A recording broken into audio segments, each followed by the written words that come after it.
Au cœur de la crise actuelle de la gauche ivoirienne, un nom revient avec insistance. Laurent Gbagbo, ancien président, devenu lui-même source d'une profonde fracture politique en créant son propre parti, le PPACI, après la scission avec le FPI historique. Loin de rassembler la famille progressiste, cette recomposition a nourri rivalité d'ego, lutte d'appareil et suspicion de trahison, jusqu'à opposer d'anciens compagnons de lutte comme Charles Blé Goudé, Simone Gbagbo ou Damba Traoré, chacun revendiquant sa légitimité et sa version des faits. Dans cette émission spéciale, Afri-Synthèse revient sur cette responsabilité politique à travers le droit de réponse de Damba Traoré, ancien cadre du FPI, du PAPACI et ex-commissaire de la CEI, déterminé à laver son honneur et à dévoiler les non-dits d'une gauche éclatée, prisonnière de ses querelles internes au moment même où la Côte d'Ivoire affronte de nouveaux défis démocratiques. Restez avec Afri-Synthèse, abonnez-vous, activez la cloche et suivez pas à pas cette émission pour chercher, ensemble, la vérité derrière les discours et les manipulations.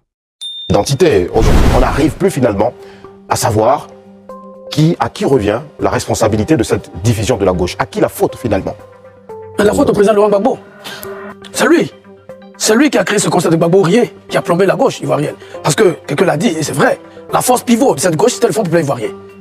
Avec le Front populaire ivoirien, il y avait d'autres partis politiques, il y a les syndicats, il y a des associations, la société civile, qui constituaient cette gauche. Donc l'épine dorsale, c'était le Front populaire ivoirien.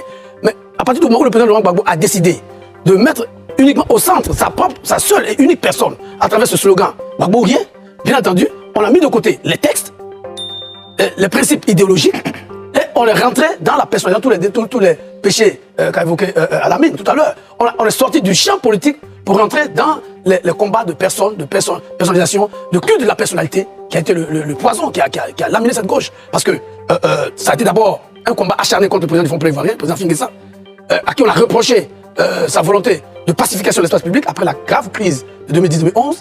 Ensuite, donc, il y a eu cette guerre acharnée contre le Front populaire ivoirien qui a abouti à la création du PPACI avec le retour du président Gbagbo en 2021.